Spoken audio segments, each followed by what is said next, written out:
Hi there. My name is Joryn Jenkins. I'm a trial lawyer in Tampa, Florida. I began my career in commercial litigation and then taught at Stetson for a few years teaching trial practice before I opened my own practice. And now my practice is primarily divorce-related work. And in that work, I've made some discoveries that I think are equally applicable to commercial litigation, personal injury litigation, any other form of litigation. And that is, posters are very helpful in communicating with clients, especially if they're visual clients and not verbal clients, such as lawyers tend to be. We like to work with words. Many of our clients prefer pictures. It helps them remember things better.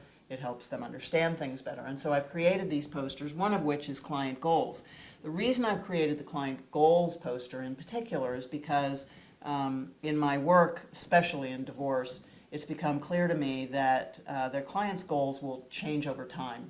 And the sooner you can get to the ultimate interests, the real deep down interests that the client wants, has at heart, the sooner you can get to a resolution of your case that the client will be happy with.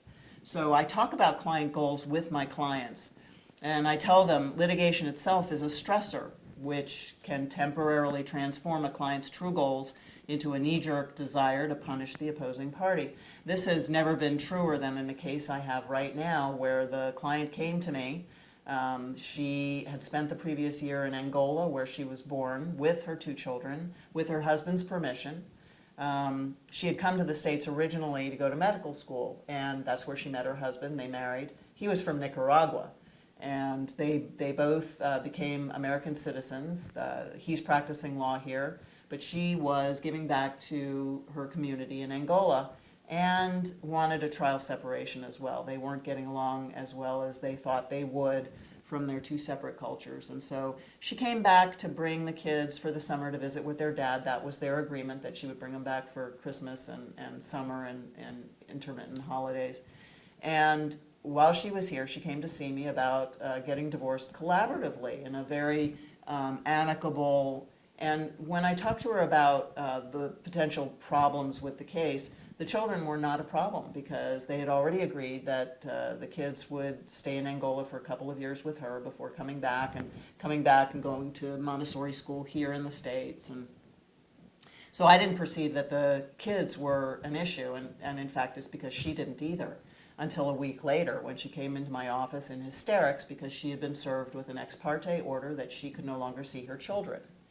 And now, the whole point of this story, now she is in litigation mode because he lied to the court, and she wants to get in front of that judge and correct the record. Now, in her culture, it's especially insulting that he's basically accused her of not being a good mom, because in their culture, part of the mom's job is to create respect for the dad. The dad is the head of household. He's in charge of everything. And the mom's job is to raise the kids, to respect the father and the grandparents and the whole family structure.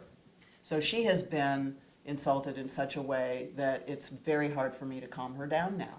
She is making decisions that are growing out of the litigation itself. So I made this poster before I met this client. She only showed up in my office 2 months ago.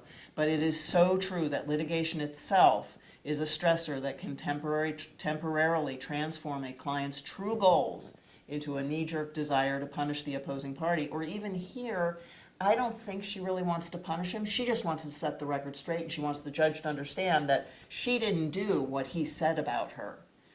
It's very hard for me to explain to her that the judge has 1,000 cases and probably won't remember her next week.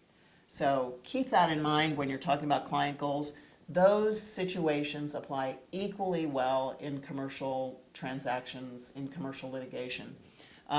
If you can uncover your true goals as a client, or your client's true goals and actual interests by focusing on what you want your life to look like in 5 years, ensure that you, as the attorney, understand your client's true goals, and you're much more likely to get to a resolution that that your client can live with. I talked earlier about another poster that I have, and I told the story.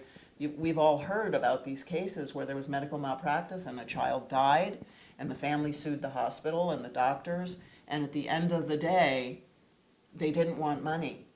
They couldn't have their child replaced, but the hospital named a wing of the hospital after the child, and that was a satisfactory result. Of course, it wasn't a happy result, a good result, but it was actually the goal that the clients in that case, or those cases, there's been more than one, wanted. It wasn't money, it wasn't fame, it wasn't, they couldn't have their child back.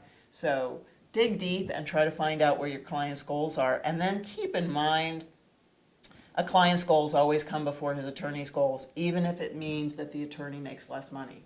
So, among other things, I'm also denominated as an ethics expert. I was very active in the American Inns of Court Foundation movement.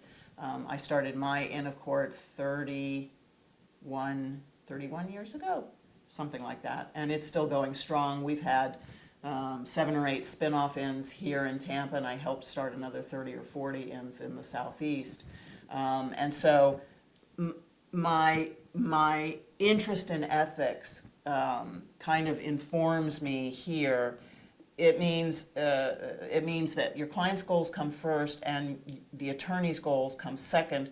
Reaching a compromise agreement at mediation instead of going to trial, you're going to make a lot less money, but it's in your client's best interests, and it may be what your client really, really wants.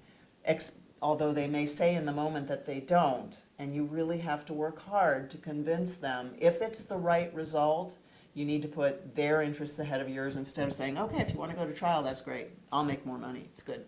I always tell my clients, we have a conflict of interest. I want to make money. You want to save money. That's a conflict of interest. So if you hear me say, I'm going to make less money, but you should take this offer, then you know that I'm really speaking from my heart.